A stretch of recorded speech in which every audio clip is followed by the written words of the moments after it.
ஹர ஹர நம பார்வதி பதஜே. தென்னாடுடைய சிவனே போற்றி.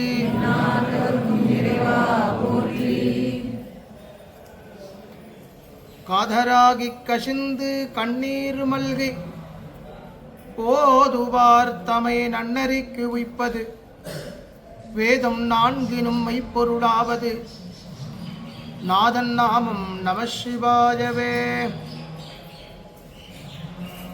மூலக்கணலே சரணம் சரணம் முடியா முதலே சரணம் சரணம் கோலக்கிளியே சரணம் சரணம் குன்றாத ஒளி குகையே சரணம் நீலத்திருமேனியிலே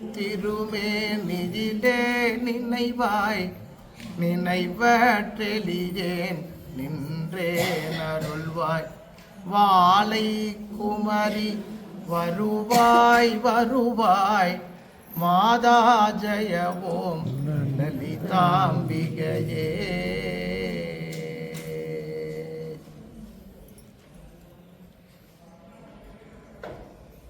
நான்மாடக்கூடல்கிற மதுரை, பிரம்மபுரம், மகிழபுரம், கடம்பவனம், தேவேந்திரபுரி, அழகாபுரி, துவாதசாந்த க்ஷேத்திரம், இப்படிலாம் பலவிதமான பெயர்களோடு கூடிய ஒரு அற்புதமான பதி மதுராபுரி. இந்த சிவாலயங்களில் நம்ம வழிபாடு பண்ணிட்டு வரத்தே சில சிவாலயங்கள் ரொம்ப அபூர்வமாக அமைஞ்சிருக்கு. அங்கே இருக்கக்கூடிய அந்த மூர்த்தி, அங்கே இருக்கக்கூடிய அந்த வழிபாடு, அந்த சுவாமியை பார்த்த உடனே கூட இன்னொரு முறை பார்க்கணும் அப்படிங்கிற நமக்கு எண்ணம் தோணும். அதில் ஒரு உன்னதமான ஒரு ஸ்தலம்தான் மதுரைக்கு பேர். என்ன காரணம் அப்படின்னா, மதுரைனா சுந்தரேஸ்வரருக்கு பெருமை கிடையாது, மீனாட்சி அம்பிகைக்கு தான். 4 பெரிய ராஜகோபுரம் இருக்கு. கிழக்கு கோபுரம் இருக்கு, மேற்கு கோபுரம் இருக்கு, தெற்கு கோபுரம் இருக்கு, வடக்கு கோபுரம் இருக்கு. இந்த 4 வாசல் வழியா சாமி வர்றது கிடையாது, போறது கிடையாது. சுந்தரேச பெருமான் இருக்காரே, உற்சவ காலங்களில் 64 திருவிளையாடலை பண்ணின சுந்தரேச பெருமான் இந்த 4 ராஜகோபுரம் வழியா வரல. உற்சவங்களுக்கு மீனாட்சி அம்மனுடைய வாசல் வழியா வந்துதான், மீனாட்சி அம்மன் வாசல் வழியா தான் போற. எல்லாத்தையும் அம்பாள் கையில ஒப்படைச்சிட்டு இந்த 4 வாசல் வழியா யார் வரான்னா, சாமி வரதில்ல, ஆசாமிகள் வர.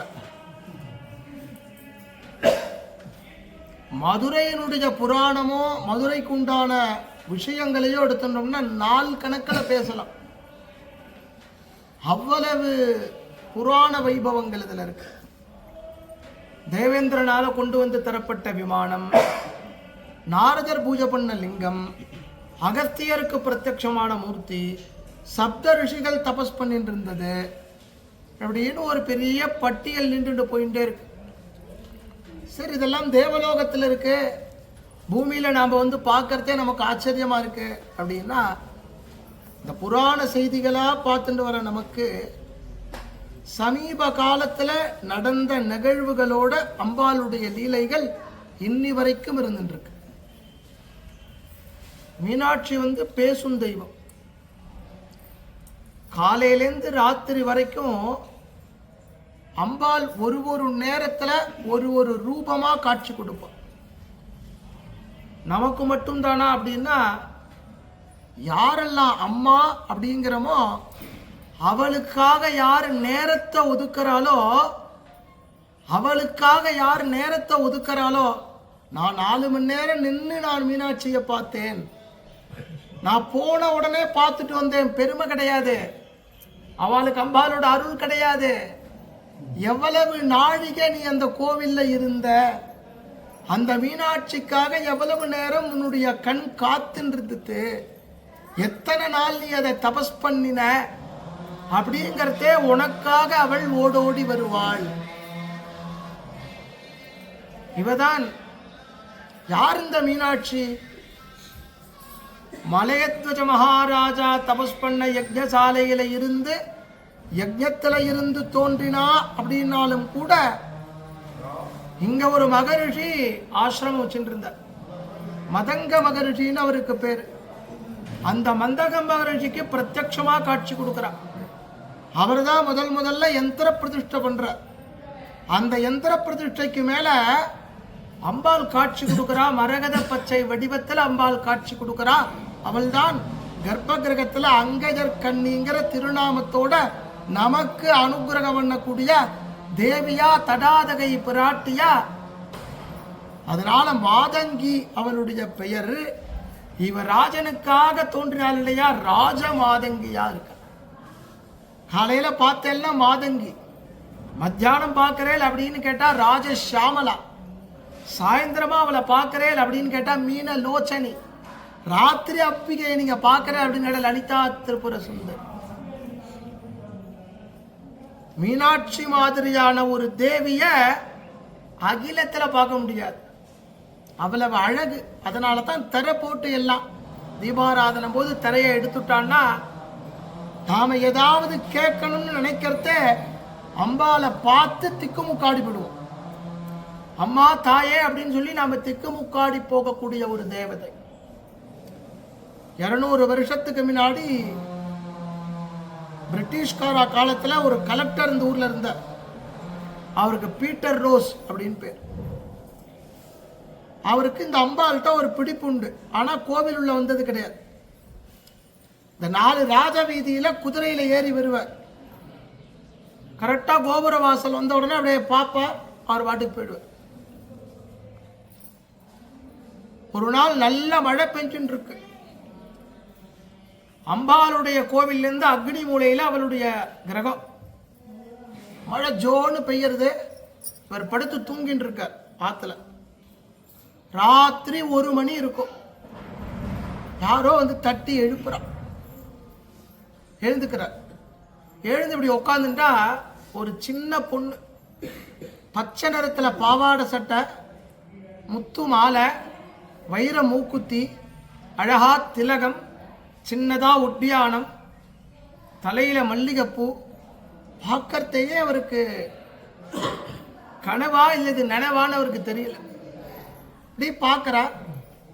அவ மெதுவா அப்படி வெளியில போறத தான் உட்கார்ந்துட்டு இருந்த அந்த பெட்டிலேருந்து எழுந்துட்டு காலில் ஷூவை போட்டுண்டு, அவெல்லாம் அப்படித்தான் நடந்து வருவா இல்லையா, ஷூவை போட்டுண்டு அவளோடையே நடந்து இப்படி கொஞ்ச தூரம் நடந்து வரார். அப்படியே வெளில வரா.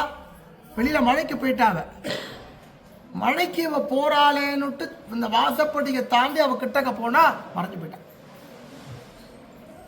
ஒரு நொடி நாம நினைச்சுட்டு இருந்தோம் இல்லையா, அந்த தேவிதான் போல இருக்கு அப்படின்னு நினைச்சுட்டு அப்படி திரும்புறார். பெஞ்சுட்டு இருந்த மழையிலேருந்து வேகமா ஒரு இடி இடிச்சு அவர் படுத்துட்டு இருந்த படுக்க அந்த இடமே எரிஞ்சு போயிடுது. என்னைக்குமே ஒரு விஷயத்தை சொல்லிடுறோம், நீங்க கேட்டுடுறீர்கள். க்ஷண காலத்துல நமக்கு இப்போ மரணம் அப்படிங்கிறத கண்ணால பார்த்தவாளுக்கு அது எப்படி இருக்குங்கிறது தெரியும். அப்படியே அவருக்கு கண்ணுல தண்ணி கொட்டுறது. அம்மா, நான் உன்னை உள்ள வந்து பார்க்கல, ஆனா என்னமோ உன் மேல ஒரு ஈர்ப்பு. காலில் ஷூ கூட கழட்ட மாட்டேன். குதிரையில வந்து கிழக்கு கோபுரத்துல நின்றுட்டு அப்படியே போயிடுவேன். ஆனா நீ பாரு, இந்த கொற்ற மழையில என்னை காப்பாத்துறதுக்காக ஓடி வந்திருக்க. நான் உன்னை பார்க்க வரேன் அப்படின்னவர் நேர மறுநாள் காலையில பொழுது பிடிக்குது. பெரிய தாம்பாளத்துல பழங்கள் புஷ்பங்கள்லாம் வச்சுட்டு அம்பால வந்து பார்த்துட்டு அப்படியே பார்க்கிறார். கண்ணுல தண்ணி கொட்டுறது. அப்ப சொன்னாராம், அம்மா, பிஞ்சு பிஞ்சு பாதத்தோட இந்த காலை வச்சுட்டு காலில் செருப்பு கூட போட்டுக்கல.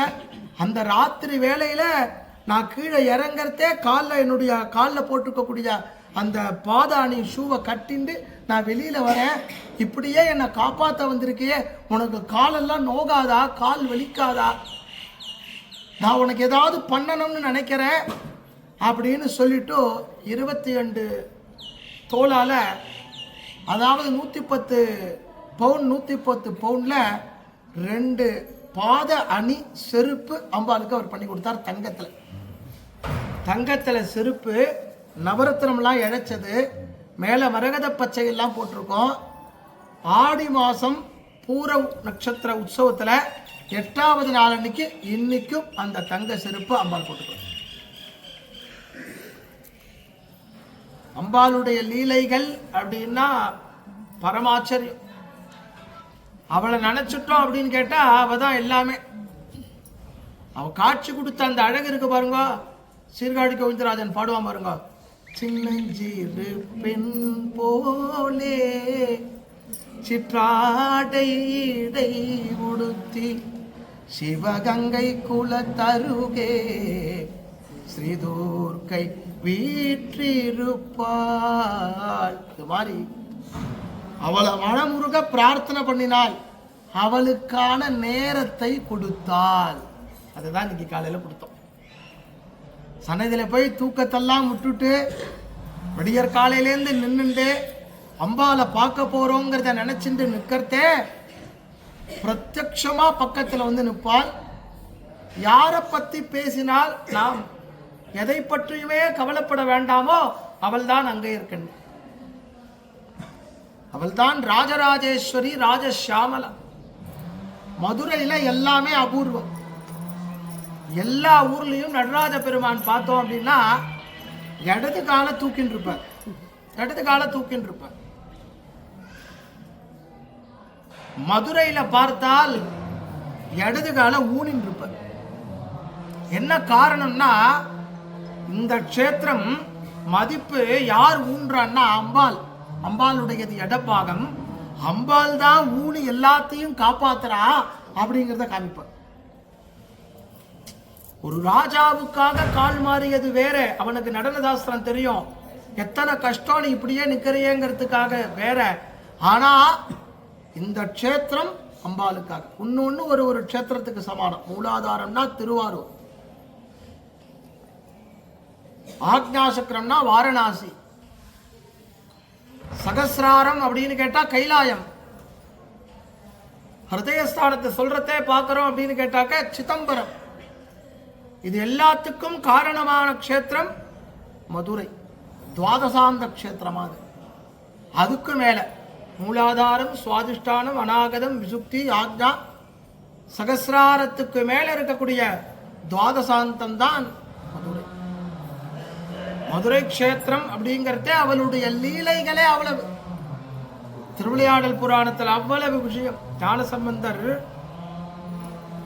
அவருடைய 11 பாட்டிலையும் மீனாட்சியோட சேர்த்து தான் பதிகம் பண்ணியிருப்பார் மதுரையில். அதுதான் பெரிய ஆச்சரியம், பரமாச்சரியம். அவ்வளவு நூல்கள் தமிழுக்கு, அத்தனையும் மதுரை. இந்த பீட்டர் ரோஸுக்கு எப்படி அனுகிரகம் பண்ணாலும் அம்பாள் அதே மாதிரி ஒருத்தருக்கு ஒரு லீலையை பண்ணினார். மதுரை மீனாட்சி அம்மன் அப்படின்னா எல்லாருக்கும் உடனே ஞாபகத்துக்கு வரக்கூடியவர் கிருஷ்ணதேவராஜர். மதுரை மீனாட்சி அம்மன் அப்படின்ன உடனே அத்தனை பேருக்கும் ஞாபகத்துக்கு வரக்கூடியவா இந்த க்ஷேத்திரத்துல பிறந்த, இந்த க்ஷேத்திரத்துல அம்பாள் மேல பிள்ளைத்தமிழ் பாடிய பெரும் கவிஞர். இப்படி ஒரு பட்டியல் நின்றுட்டே போனாலும் கூட அழகாபுத்தூர்ல ஒரு செட்டியார் ஒருத்தர், அவருக்கு பேரே வைநாகம் நாகப்ப செட்டியார்னு பேர். அவர் ஒரு நாள் இங்க சன்னதியில சுவாமி பார்க்க வர, சுவாமியை அப்படியே பிரதட்சணம் பண்ணி பார்த்துட்டு அப்படியே பார்க்கிற. இந்த ஊர்ல சின்னதா ஒரு கடை வைக்கிற. ஒரு நாள் மழை பெய்யறது. மழை பெய்யறத பார்த்தா எங்க பார்த்தாலும் கொட்டுறது. எங்க பார்த்தாலும்னா அம்பாளுடைய கர்ப்ப கிரகம், சுவாமியினுடைய கர்ப்ப கிரகத்துல தண்ணி உள்ள வருது. எல்லா இடமும் திருப்படி ஆகல. அவருக்கு தோணித்து, நாம் இருக்கிற வீடு எப்படி இருக்கு, சிவபெருமான் இருக்கிற இடம் இப்படி இருக்கு, இதை சரி பண்ணலாம்னு நினைச்சு முதல்ல சுத்தி வர, அப்படியே சுத்தி வந்து பார்க்கிறார். வடக்கு கோபுரம் மொட்டை கோபுரமா இருக்கு. இது இப்படி மொட்டை கோபுரமா இருக்கு, இதை முதல்ல சரி பண்ணலாம் அப்படின்னு நினைச்சு இந்த கோபுரத்தை எப்படி பண்ணலாம், என்ன பண்ணலாம்னா, நாயக்கர் காலத்துல தான் அதிகமான திருப்பணி அதோட அப்படியே நின்றுடுத்து. நாயக்கர் காலத்துல ஆரம்பிச்சது அப்படியே நின்றுடுத்தது, கட்ட முடியல யாராலையும். என்னடா பண்றது அப்படின்னு நினைச்சுட்டு ஸ்தபதி எல்லாம் கூப்பிட்டு இந்த கோபுரத்துக்கு ஒரு பட்ஜெட் வாங்கி இதுக்கு கட்டண பிற்பாடு யாருமே பேச மாட்டேங்கிறா, வேலை பார்க்க மாட்டேங்கிறா, எல்லாரும் பயப்படுறா. ஏன்னு கேட்குற, வேற ஒன்றும் இல்லை. ஆகம சாஸ்திரம் என்ன சொல்றதுன்னா, கீழே இந்த இடத்துல ஒரு தேவதை இருக்கு, முனீஸ்வரன் தேவதை இருக்கு, இது காவல் தேவதை. இதுக்கு மேல ஏறி நின்று 7 நாளைக்கு மேல யாராலையும் வேலை செய்ய முடியும். 8ஆம் நாளைக்கு செத்து போயிடுவா. அதனால நாங்கெல்லாம் அதை பண்றதுக்கு தயாரா இல்லை. நீ கோடி ரூபாய் கொடுத்தாலும் கண்ணை வித்து சித்திரமா வாங்க முடியும். அதனால நாங்க அதை பண்றதுக்கு தயாரா இல்லை. அவர் எவ்வளவோ சொல்ற, அதெல்லாம் ஒன்றும் ஆகாது, பண்ணுங்க, மாட்டேன்னுட்டா யாரும். அவர் கேட்டாராம், யாருக்குப்பா பாதிப்பு வரும்னு. முதல்ல யார் வேலையை ஆரம்பிக்கிறாளோ அவன் செத்து போயிடுவான். நான் இவ்வளவுதானே. மறுநாள் காலையில பொழுது விடிஞ்சது, வெள்ளிக்கிழமை. 2 கல் செங்கல் எடுத்துட்டார், மீனாட்சி அம்மன் சன்னதியில கொண்டு போய் வச்சார். அம்பாள்கிட்ட பிரார்த்தனை பண்ணிட்டார், நீ என்ன வேணா பண்ணுண்டார். அம்பாள்கிட்டேருந்து ஒரு மாலை எடுத்துட்டார், 2 கல் எடுத்துட்டார். நேர வடக்கு கோபுரம் வந்தார், ஏணியை வச்சார், மேலே ஏறினார், கல்லை வச்சார், அம்பாளோட மாலையை சாத்தினார், கீழே இறங்கினார். ஸ்தபதி எல்லாம் நாள் எண்ண ஆரம்பிச்சுட்டான். அடுத்தவன் சாகிறதுனா எவ்வளவு அவன் சந்தோஷப்படுறான் பாருங்க. நாள் 1, நாள் 2, நாள் 3, வெள்ளியோட வெள்ளி 8. இன்னைக்கு ராத்திரியோட இவர் கதை முடிஞ்சுட்டான். சாயந்தரம் 4:30 மணி ஆச்சு, 5 மணி ஆச்சு. அவன் தரக்கல்ல கதவு சாத்திருக்கு. 6:30 மணி ஆச்சு. வாசல்ல 2 பேர் பேசியிருக்கான். இத்தனை நேரம் போயிருப்பாரு நினைக்கிறார். கதவை திறப்போட்டு நடந்துன்னு போறான். செட்டியார் கதவை திறந்துட்டு வெளியில வரார். ஒரு சுத்து பெருத்து போயிருக்க. வந்தவன் கேட்கறான், உங்களுக்கு ஒன்றும் ஆகலையான்னு கேட்கறான். ஒன்றும் ஆகலையாப்பா. அதாவது சாக போறவன் ஒருத்தன் படுத்துட்டு இருக்கான், பக்கத்து வீட்டுக்காரன் அங்கேருந்து வரான். இவனும் அவனும் ஃப்ரெண்டு. இவன் சாக போறான்.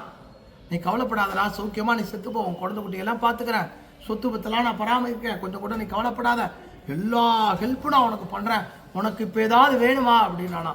வேற ஒன்றும் இல்லை, எப்போ பார்த்தாலும் என் கூடவே இருந்த, நான் கிளம்ப போறேன், வரையா போகலாமான்னா. அவன் தப்புன்னு ஓடி போயிட்டான். எல்லாம் நம்ம கூட வராது, எதுவுமே வராது. மனை மக்கள் சுற்றம் வெறும் மாயா, சத்தியம். அப்புறமா எழுதி திருப்பணி பண்றான்.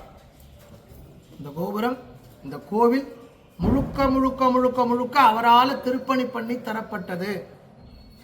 அவருடைய காலத்துல அந்த கோவிலை அவ்வளவு செப்பனிட்டு இருக்க. இன்னைக்கு இருக்கக்கூடிய எல்லாத்தையும் நாம் இவ்வளவு அழகா பார்க்கிறோம்னா அவர் தான். ஒரு காரியம் பண்ணார், மதில் சுவர் கட்டினார். அந்த மதில் சுவருக்கு கபாலீஸ்வர்னு பேர். ஒரு நாளைக்கு நடந்து போகிறதே பார்த்தா ஒரு நாய் ஒன்று அதில் போய் அசுத்தம் பண்ணி கொடுத்தோம். ஆஹா, இப்படி இதை பண்ணி கொடுத்தேன், ஏற்கனவே ஏதோ ஜென்மால பண்ணதெல்லாம் இப்படி பிறக்கிறது, இது மாதிரி பண்ணா வேற என்னென்னலாம் கிடைக்கும்னு தெரியலேன்னுட்டு உடனே என்ன பண்ணாருன்னு கேட்டாக்க, அங்கேருந்து ஒரு 15 அடி வாங்கி 4 பக்கம் வேலி அமைச்சு நந்தவனம். இன்னைக்கு நீங்க பார்த்தேன்னா மதில் சுவரை தொட முடியாது. மதுரையில் இதெல்லாம், மதுரையில் அவர் பண்ணின ஒருத்தருக்காக அவர் என்ன பண்ணுவாரா, அம்பால போய் பார்ப்பார், தரிசனம் பண்ணுவார். அவர் ராத்திரி அர்த்தஜாமமான உடனே இந்த பிரசாதம் தான் சாப்பிடுவார், வெளியிலேருந்து எதையும் சாப்பிட மாட்டார். அம்பாளுக்கு 2 தங்க குடம் பண்ணி வச்சிருக்கார். அவருக்கு யாரோ ஒருத்தர் பணம் தரணும். அவர் ஏதோ ஒரு ஊருக்கு போயிட்டார், ஆத்தூர்னு ஒரு ஊருக்கு போயிட்டார். சரின்னா அவரை தேடிட்டு போறாரு. இங்கேருந்து அவர்கிட்டேருந்து வந்த பணம் வந்தா இன்னும் அம்பாளுக்கு பண்ணலாம் அப்படின்னு சொல்லிட்டு போற. பகல் முழுக்க பயணப்பட்டு போயிட்டா. ராமநாதபுரத்துக்கிட்ட இருக்க, இன்னைக்கு சாரட்டுவண்டியில தான் போக முடியும்.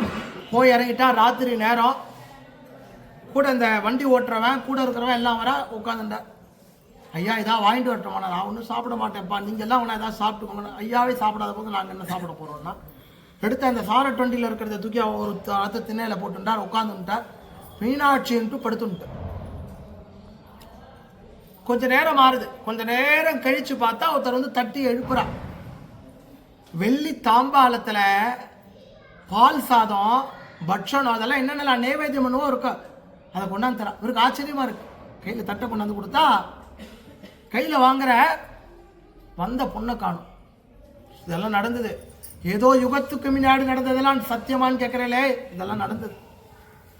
எடுத்த இந்த வண்டி ஓட்டுறவனை கூட்ட பிரசாதத்தை நாமளே சாப்பிடக்கூடாது, 4 பேருக்கு கொடுத்துட்டு தான் சாப்பிடணும். அவனுக்கு கொடுத்த அவன் நினச்சண்டா இந்த ஊருக்கு செட்டியார் அடிக்கடி வந்துட்டு போறவர், இந்த ஊரில் இருக்கிறவா வந்து கொடுத்துருக்கா போல இருக்குன்ட்டு. ஒரு பர்ஜாரகனை வேற கூட அழிச்சுன்னு வந்திருந்தார், அவனுக்கும் கொடுத்த. தானும் கொஞ்சம் சாப்பிட்டார். சாப்பிட்டுட்டு அந்த தாம்பாளத்தை அலம்பரத்தை தான் பார்த்தா, அந்த தாம்பாளத்தில் போட்டிருக்கு, இது வந்து மதுரை மீனாட்சி அம்மன் அங்கையர் கண்ணிக்கு ராக்காலத்துக்கு நைவேத்தியத்திற்கு வரக்கூடிய தாம்பாளம். பயந்து பிடிச்சு உடனே கேட்டான், நான் பொழுது விடுஞ்சது ஐயா, அந்த பணம் கொடுக்க இனிமேல் அவ காரியத்தை அவ பார்த்து பாப்பா, அதுக்கு தான் நான் தேடி இங்கே வந்தேன், வா நம்ம ஊரை பார்க்க போவோன்ட்டு கிளம்பி நேரம் ஊருக்கு வரார். அம்பாள் சன்னதி தூண்ல கோவில் பர்ஜாரகனை கட்டி வச்சு அடிச்சுட்டு இருக்கா. வெள்ளி தாம்பாளம் காணும் எங்கன்னு சொல்லி. அவன் சொன்னா தேய்ச்சி நான் உள்ளுக்குள்ளதான் வச்சேன் காணுன்றான். இவர் கொண்டாந்து தாம்பாளத்தை கொடுக்குற. அம்பாள் பாருங்க, அவளுடைய மீனாட்சியினுடைய லீலைகளை கேட்டுட்டே இருக்கலாம். இதெல்லாம் இப்ப நடந்த லீலை. மதுரை விட்டதுக்கு அப்புறம் அவர் போகவே இல்லை. அழகாபுத்தூர் அவருடைய ஊர். அவருடைய மனைவி இறந்து போயிட்டா, ஊரை விட்டு போகல. ஊரை விட்டு போக மாட்டேன்ட்டார். கேட்டா என்னப்பா அவன் மனைவி போயிட்டா, அவன் பராமரிச்சுட்டா, நான் போய் என்ன பண்ண போறேன், என் புள்ள போயிருக்கான், நான் இங்க விட்டுட்டு போனா மீனாட்சி என்ன தேடி வந்துடுவான், நான் வரமாட்டேன்ட்டான். அவ்வளவு திருப்பணி பண்ணுவேன். சிவராத்திரி உற்சவ காலத்துல பஞ்சமூர்த்தி புறப்பாடை வருது, வாத்துல பூஜை எல்லாம் ஆறுது. விபூதி வாங்கிக்கிறார், நெத்தியில எட்டுக்கிறார், எல்லாம் முடிஞ்சது. பக்கத்துல இருக்கிறவங்க தட்டுறார், அப்பா எனக்கு வந்த வேலையெல்லாம் முடிஞ்சுடுத்து, சுவாமிகிட்ட உத்தரவு கேட்டுவிட்டேனார். உள்ள போனார், படுத்துனார், ஜீவன் படுத்து. அவருடைய ஆத்மா மீனாட்சியினுடைய பாதத்தில் இன்னைக்கும் இழைப்பார் இருக்கு. எதுக்காக சொல்றேன்னா, மீனாட்சியினுடைய அற்புதங்கள் கேட்டுட்டே இருக்கலாம். மீனாட்சியினுடைய அனுகிரகங்கள் அப்பேற்பட்ட ஒரு மதுரை. இன்னைக்கு காலையில எல்லா சிவன் கோயில்லையும் நீங்க அம்பாள் பார்த்தெல்லாம் சுவாமியினுடைய இடது பக்கம் இருப்பா, இல்லைன்னா தெற்க பக்கம் இருப்பா, இல்லைன்னா நேருக்கு நேர் இருப்பா. சில கோவில்கள்ல அம்பாளுடைய வலது பக்கம் இருப்பா. நாம பார்த்தா 3 கோவில்கள், கோவில்பட்டி, திருநெல்வேலி, மதுரை. இந்த 3 ஊர்லயுமே முதல்ல சொல்றது அம்பாள் பேர் தான். கோவில்பட்டி அப்படின்ன உடனே அத்தனை பேருமே தாயார் செண்பகவல்லியை சொல்லுவார். திருநெல்வேலின்னு உடனே காந்திமதிம்பா. மதுரைனா நீங்களே சொல்லிடுவேன். எல்லாம் இப்படி. அம்பிகை என்ன காரணம்னா, அவளுக்குத்தான் முக்கியத்துவம். அவ கையில இருக்கக்கூடிய கிளி, அவள் தான் எல்லாமே, சகலத்துக்கும் காரணம், உலகத்தினுடைய படைப்பிற்கு காரணம்.